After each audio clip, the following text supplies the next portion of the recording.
Olá, meu nome é Bruno Pedra e hoje eu vou falar sobre a continuação do assunto MMC e MDC. Primeiro começando aqui com a função totiante, é a função de Euler.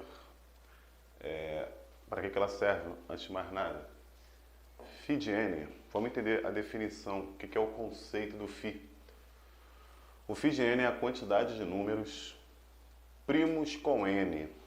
E aí a gente viu numa outra aula aí que um número primo com o outro é quando eles não têm um fator em comum. É quando o MDC deles é 1, tá certo? Então, é a quantidade de números que são primos com ele e que são menores do que ele. Eu sei que é uma definição um pouco confusa, então eu fiz questão de botar um exemplo. φ de 20. O que significa φ de 20? Significa olhar de todos os números de 1 até 19, 1 antes, quantos deles, na verdade, não tem fator em comum com 20, ou seja, é primo com 20. O 1, por exemplo, ele é primo com 20. Ele não tem fator em comum, fator primo.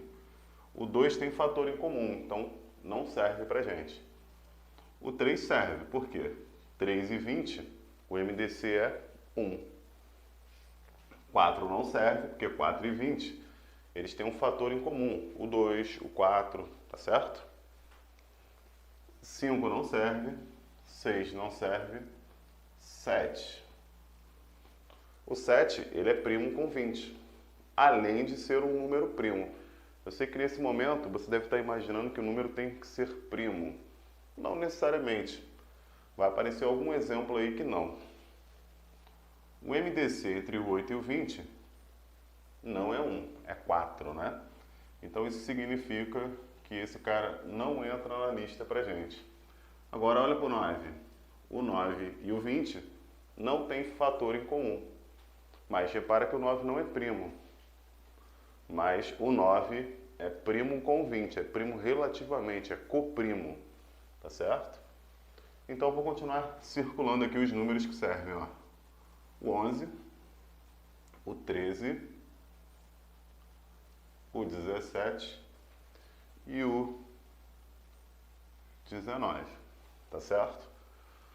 Os demais têm algum fator em comum com o 20. Vou contar. 1, 2, 3, 4, 5, 6, 7, 8, né? Apesar de a gente poder fazer manualmente, em alguns problemas, a gente precisa saber uma fórmula, né? Uma maneira de chegar nesse número 8, a quantidade de números, sem ter que ficar escrevendo. E a expressão que a gente usa é o próprio número multiplicado por esses fatores aqui. Vamos ver isso na prática, ó. É o 20 vezes 1 menos 1 sobre... Agora, o que são esses p's aqui? São os fatores primos do número 20, quando decomposto.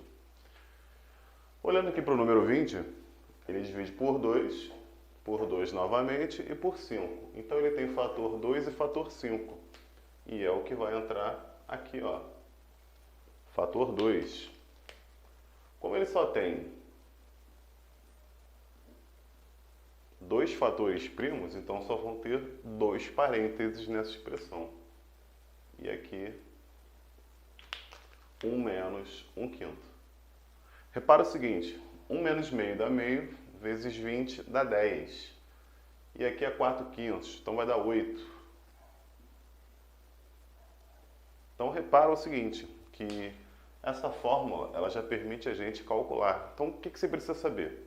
Como calcular essa fórmula aqui, tá? Como executar ela da forma que a gente acabou de colocar. Onde que isso é utilizado? Em alguns problemas sobre congruência, divisibilidade, pode acontecer de você precisar usar o teorema de Euler, que é a elevado a φ de n deixa resto 1 quando dividido por n, tá? Aqui tem uma ressalva, né? Aqui o a e o n eles têm que ser primos entre si, tudo bem? Algumas outras propriedades sobre o φ, né? Se você fizer o φ de um número primo, dá o primo menos 1. Isso faz sentido, quer ver? Φ de 7. Seriam todos os números menores do que 7 que não têm fator em comum com 7. O 1, o 2, o 3, o 4, o 5 e o 6. Seriam todos os números antes dele. E antes do P tem P menos 1 números. Tudo bem? A partir disso, a gente consegue provar o φ de uma potência de um primo. Agora, segue a dica aqui. Essa expressão ela já permite você calcular item 1 e item 2 diretamente. Beleza? E a função φ, aqui, se o m e o n forem primos entre si, ela é multiplicativa. O φ do produto é o produto dos φ's. E quando a gente vai falar sobre equações diofantinas, surge naturalmente o teorema de Bézout. O teorema de Bézout é um teorema de existência, né? O que eu quero dizer com isso? Dado dois inteiros a e b, existe inteiros x e y, tal que essa equação seja verdadeira. Isso talvez você não compreenda a essência, né? Para que serve esse problema? Mas eu vou caracterizar ele para você aqui, mostrando um pouco da sua utilidade.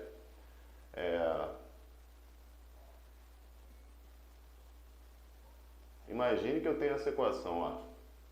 É uma equação diofantina 3x mais 5y igual a 7.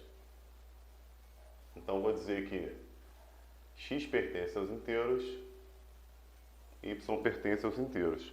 Repara que esse teorema ele afirma para a gente que aqui tem uma solução. Quer ver?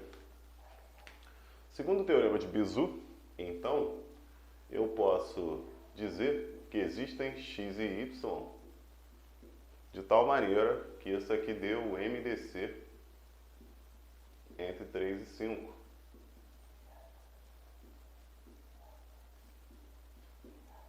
Só que aí o MDC que é 1. Aí você vai pensar, pô, mas o que isso tem a ver com a equação original? Multiplica tudo por 7.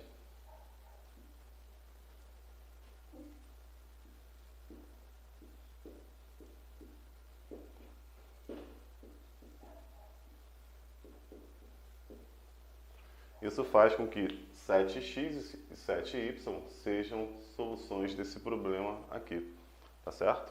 Então, é para te mostrar a questão da existência aí. O teorema de Bézout, ele afirma isso.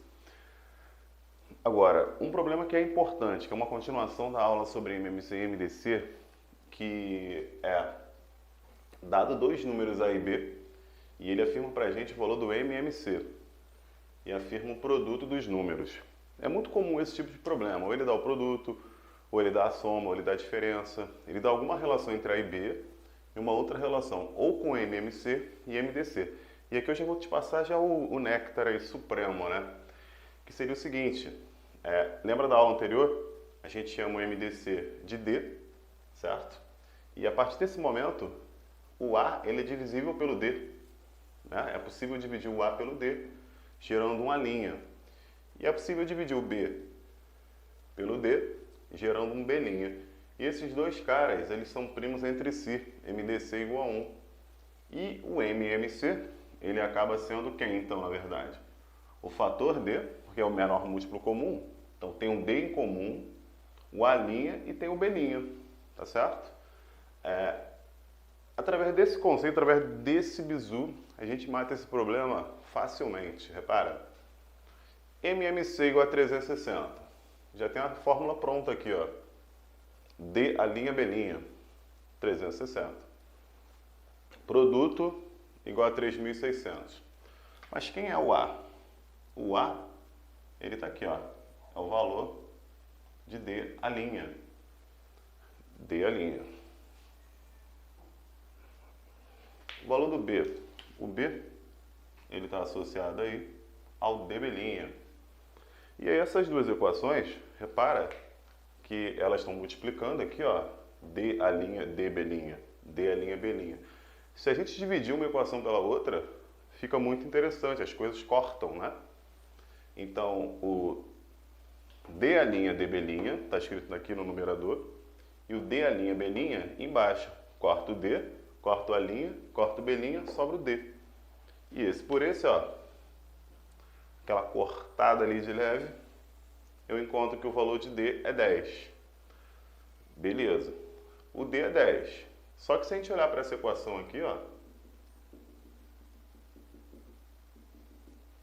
se a gente substituir o D pelo 10, 10 a linha B' é igual a 360. E esse 0 corta aqui, a linha B' é igual a 36.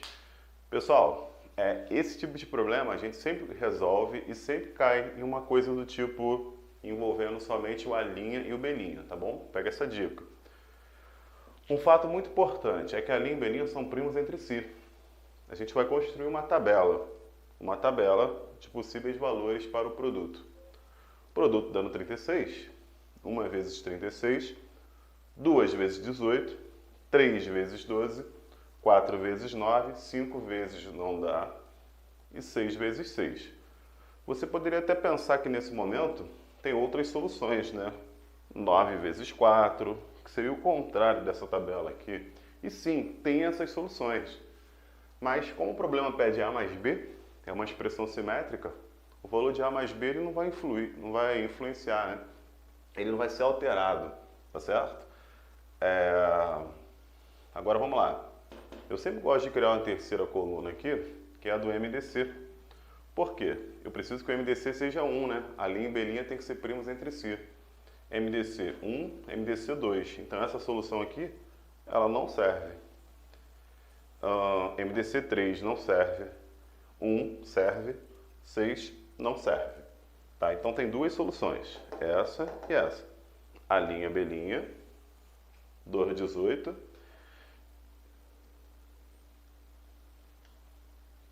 Na verdade, né?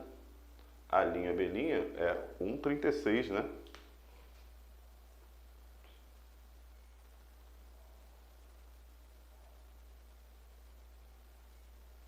Olha aí que beleza, né? Como a linha é 1 e o B' é 36, vamos continuar a tabela. Como que eu calculo o valor do A? Aqui, ó. O A é o D vezes o A'. Só que o D é 10. Ou seja, a gente vai pegar essa coluna, multiplicar por 10 e essa coluna multiplicar por 10. De tal maneira que aqui é 10 e aqui 360. Se eu somar o A mais B, por que eu criei essa coluna? Porque essa coluna é a pergunta, né? Aqui, ó. Tá certo? O cara quer saber o valor do A mais B. E a outra coluna que é interessante para a gente é quando o A' é 4 e o B' é 9. Multiplicando por 10, 40 e 90, a gente obtém aí a soma 130. Então tem duas soluções para esse problema. No concurso que ele caiu, ele pedia, se não me falha a memória, a menor das soluções. Aí você marcaria 130. Ou, se ele pedisse a maior, você marcaria 370, tudo bem? Então, resposta A mais B, 370, ou o valor de 130. Valeu?